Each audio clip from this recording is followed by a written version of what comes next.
Assalamualaikum, Bismillahirrahmanirrahim. Welcome back to MS Academia with a new video.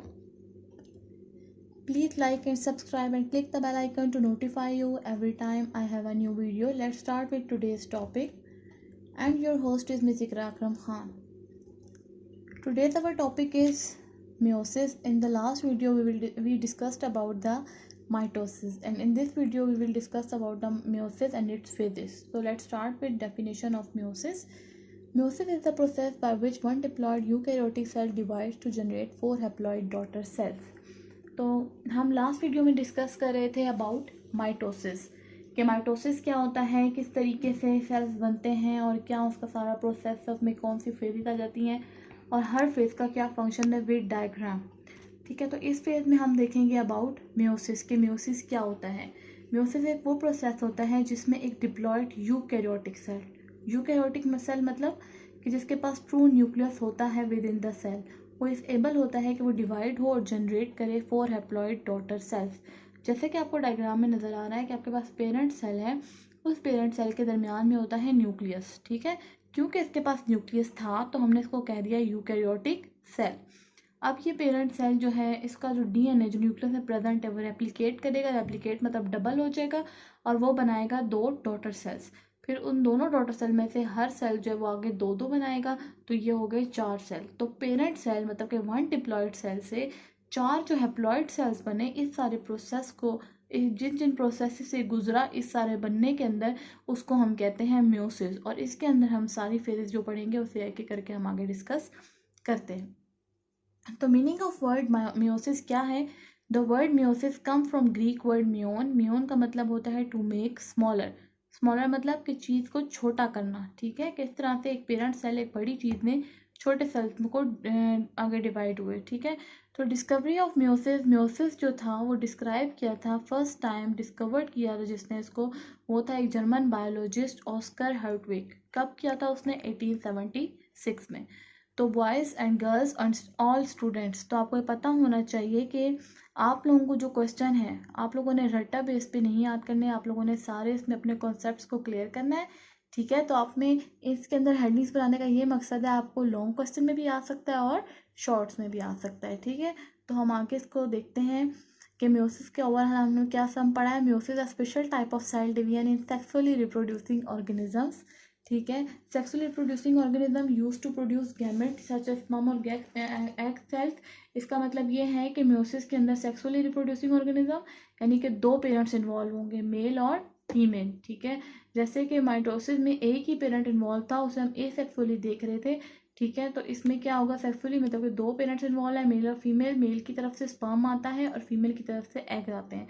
जब ये दोनों combine होते हैं तो ये जाइगोट बनाते हैं, यानी कि पेरेंट सेल वो बन जाता है एक। ठीक है, फिर उससे क्या होता है, जो भी मैंने आपको डायग्राम में दिखा दिया था पीछे, कि उससे मजीद आगे वो किस तरह से 2 डॉटर सेल बने और फिर उनसे आगे 4 हैप्लॉइड डॉटर सेल बने और सब में एक जैसी कॉपी थी। तो इस सारे प्रोसेस को कहते हैं मेयोसिस। तो ओवरऑल हमने इसका इंट्रोडक्शन में मेयोसिस की डेफिनेशन ये देख ली। अब हम देखते हैं मेयोसिस की कौन कौन सी फेजेस होती हैं। सबसे पहले जो फर्स्ट फेज जैसे कि है हमारे पास इंटरफेज, तो ये माइटोसिस और मेयोसिस दोनों में सेम फेज होती है। ठीक है, तो इस फेज को हम कहते हैं प्रीपरेटरी फेज। प्रीपरेटरी फेज मीन्स कि इसमें सेल जो है वो अपने आप को इस एबल बनाता है कि वो फर्दर डिवीजन कर सके। तो इंटरफेज को हमने डिवाइड किया है 3 फेजेज में। G1 stand for gap 1, S for synthesis and G2 for gap 2। ठीक है, तो इसमें क्या होता है, हमारे पास प्रोटीन्स बन रही होती हैं और सेल जो है अपने एबल होता है कि वो थोड़ा सा मैच्योर हो जाए ताकि वो अपनी डिवीजन फॉर्म को प्रोसेस को जारी कर सके। ठीक है, तो अब हम देखते हैं, हमारे पास स्टार्ट होता है मेयोसिस 1। मेयोसिस 1 में क्या होता है? Homologous chromosomes. होमोलोगस क्रोमोसोम से पहले आपको क्रोमोसोम्स का पता होना चाहिए। क्रोमोसोम जो होता है वो थ्रेड लाइक स्ट्रक्चर प्रेजेंट होता है, कहाँ पर? न्यूक्लियस में।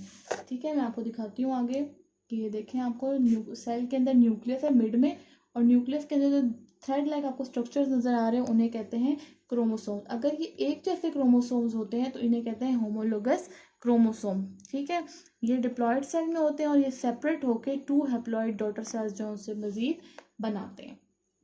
ओके, मेयोसिस 1 के पास 2 फेजेस होती हैं, कैरियोकाइनेसिस एंड साइटोकाइनेसिस। कैरियो का मतलब होता है न्यूक्लियस और काइनेसिस का मतलब होता है डिवीजन।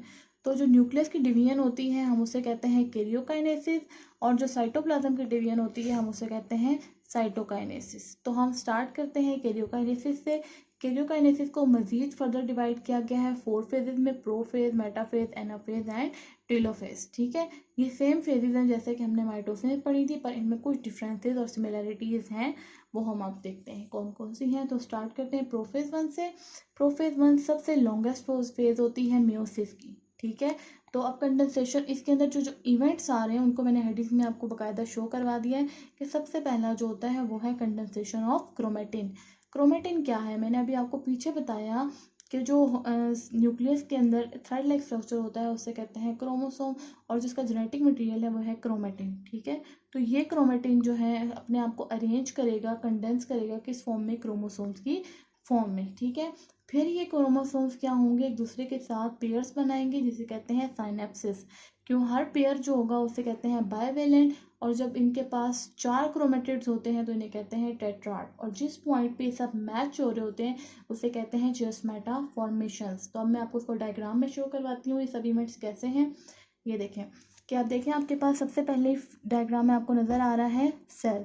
ठीक है, जो सेल के अंदर न्यूक्लियस के बाहर जो मेम्ब्रेन होती है उसे कहते हैं न्यूक्लियर मेम्ब्रेन।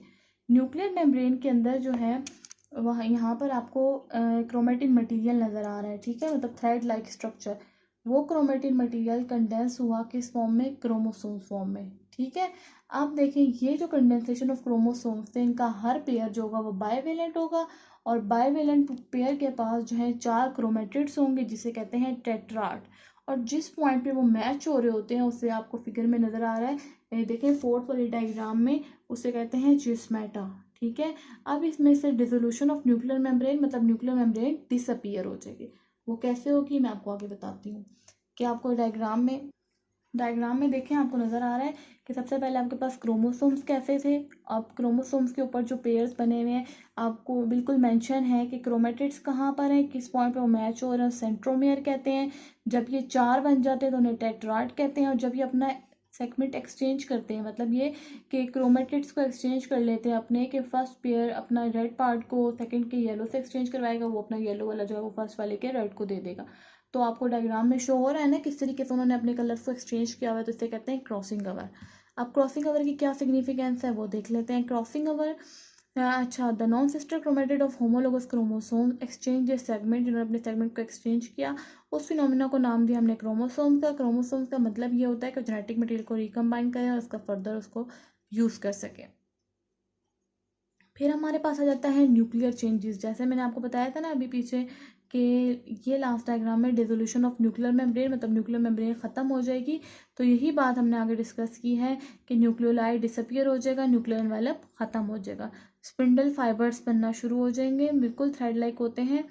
सेंट्रियोल्स वर डुप्लीकेटेड ड्यूरिंग इंटरफेस, अब जो सेंट्रियोल मतलब दरमियान में थे वो डुप्लीकेट होंगे और इंटरफेस में माइग्रेट कर जाएंगे 2 पोल्स में। ठीक है, 2 पोल्स मतलब राइट और left, and give rise to spindle fibres. अब ये मैं आपको दिखाती हूँ किस किस्म के होते हैं स्पिंडल फाइबर्स और कैसे वो काइनेटोकोर के साथ अटैच हुए होते हैं। ये देखें कि आप लोगों को इस मेटाफेज 1 की डायग्राम की तरफ पहले ज़रा देखें कि आपको जहाँ पर मेटाफेज प्लेट के ऊपर बिल्कुल थ्रेड लाइक स्ट्रक्चर नज़र आ रहे हैं, जहाँ लिखा हुआ है माइक्रोट्यूब्यूल टू काइनेटोकोर, उससे भी ऊपर। ठीक है, मतलब बिल्कुल एंड पे वो जो आपको धागे नुमा स्ट्रक्चर लग रहा है वो होते हैं स्पिंडल फाइबर्स। अब मेटाफेज का मतलब होता है इक्वेटोरियल प्लेट पे, मतलब एक जैसे बिल्कुल इक्वल प्लेन के ऊपर अरेंज हो जाना। ठीक है, तो जब हमने पिछले में पढ़ लिया था कि टेट्राड्स इसमें बन गए थे, उन्होंने अपने सेगमेंट को साइनेप्सिस वगैरह का सब प्रोसेस हो गया था, तो अब उन्होंने क्या किया, जो पेयर थे होमोलोगस क्रोमोसोम्स के वो बिल्कुल इक्वेटोरियल प्लेट पे अरेंज हो गए। ठीक है, इस अरेंज होने को दरमियान में आपको नज़र आ रहा है ना मेटाफेज प्लेट के अंदर, क्यों किस तरीके से दरमियान में अरेंज हुए हैं, तो इस अरेंजमेंट को कहते हैं मेटाफेज।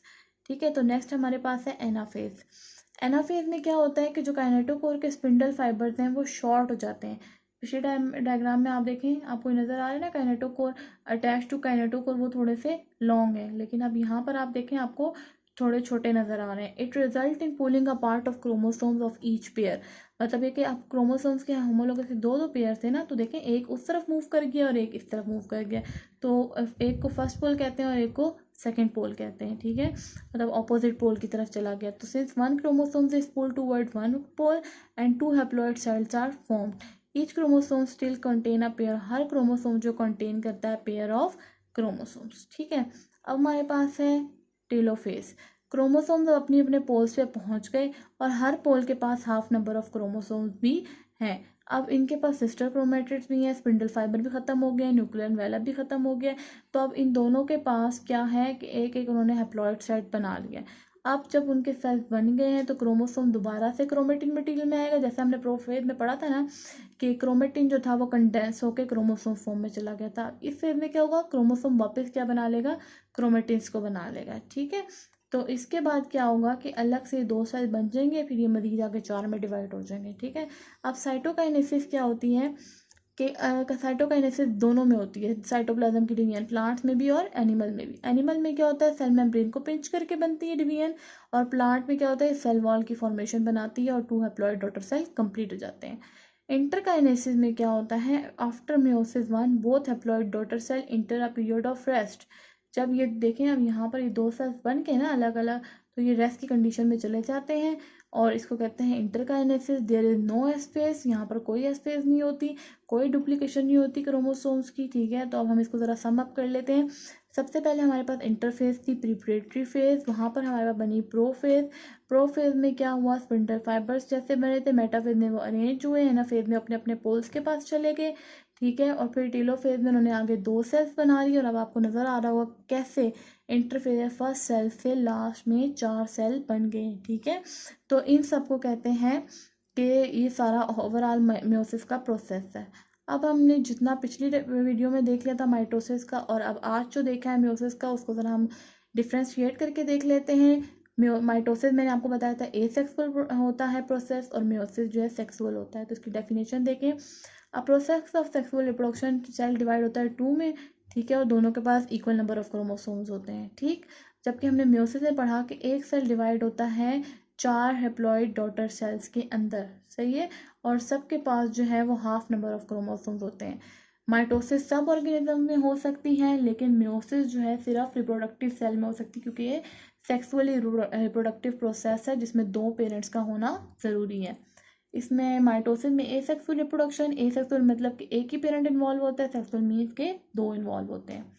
ओके, जेनेटिकली अगर हम देखते हैं तो वो सेम होता है सब और सेल्स के अंदर, जबकि मेयोसिस जो है वो डिफरेंट सेल होते हैं, ठीक है। क्रॉसिंग ओवर माइटोसिस में नहीं होती और मेयोसिस में जबकि होती है। होमोलोगस क्रोमोसोम माइटोसिस में नहीं होते और मेयोसिस में होते हैं। नंबर ऑफ डिवीजन उसमें 1 होती है, इसमें 2 होते हैं। वहाँ 2 डिप्लॉइड सेल बन रहे होते हैं और यहाँ 4 हैप्लॉइड सेल बन रहे होते हैं डायग्रामेटिकली भी। अब आपको नज़र आ रहा है कि प्रोफेज दरमियान में आपको दोनों तरफ नज़र आ रहा है पेरेंट सेल, वहाँ वो 4 नज़र आ रहे हैं आपको, ठीक है। और यहाँ पर पूरा उन्होंने प्रोफेज में बताया है कैसे टेट्राड्स बन रहे हैं। वहाँ मेटाफेज के अंदर किस तरीके से अरेंज हुए हैं, यहाँ पेयर की फॉर्म में अरेंज हुए हैं, वहाँ पेयर नहीं है, ठीक है। एनाफेज और टीलोफेज के अंदर वो 2 सेल बना रहे हैं, जबकि यहाँ पर ये कितने बना रहे हैं, 4 डॉटर सेल्स बना रहे हैं, ठीक। तो अब इसके अंदर सिमिलैरिटी सिर्फ ये होगी कि आपको इस डायग्राम को दिखाने का मकसद क्या है, माइटोसिस और मेयोसिस, ठीक है। जो मिड में आ रहे हैं वो उनकी सिमिलैरिटीज़ हैं, और जो अलग अलग शो हो रही हैं वो उनकी डिफरेंसेस हैं। सिमिलरिटीज़ हम देख लेते हैं क्योंकि हम डिफरेंसेस पीछे भी देख चुके हैं। Produce new cell similar basic step start with single parent, सिर्फ इनकी सिमिलरिटी ये है कि इनके पास बेसिक स्टेप सेम होते हैं, नए सेल भी बनते हैं और एक पेरेंट सेल से ये स्टार्ट होना शुरू होते हैं। बाकी इनकी स्टेजेस डिफरेंट है, इनका सेक्सुअल रिप्रोडक्शन एसेक्सुअल रिप्रोडक्शन से डिफरेंट है, इनके डॉटर सेल्स वगैरह सब डिफरेंट है, ठीक है। ओके, तो ये तो हमारा था आज का मेयोसिस का टॉपिक, ठीक है। अगर आपको इसके मुतालिक कोई एक स्टेप भी क्लियर ना हुआ हो या आपको कोई भी क्वेश्चन हो तो आप इसके मुतालिक हमसे कमेंट करके पूछ सकते हैं। और आप मज़ीद इन्फॉर्मेशन के लिए प्लीज़ सब्सक्राइब करें हमारा चैनल, और अगर आपको कोई भी क्वेरीज़ हैं तो आप कमेंट भी कर सकते हो और हमें मेल भी कर सकते हो। Mail is theramistacademia@gmail.com। Please subscribe and like our channel. Thank you.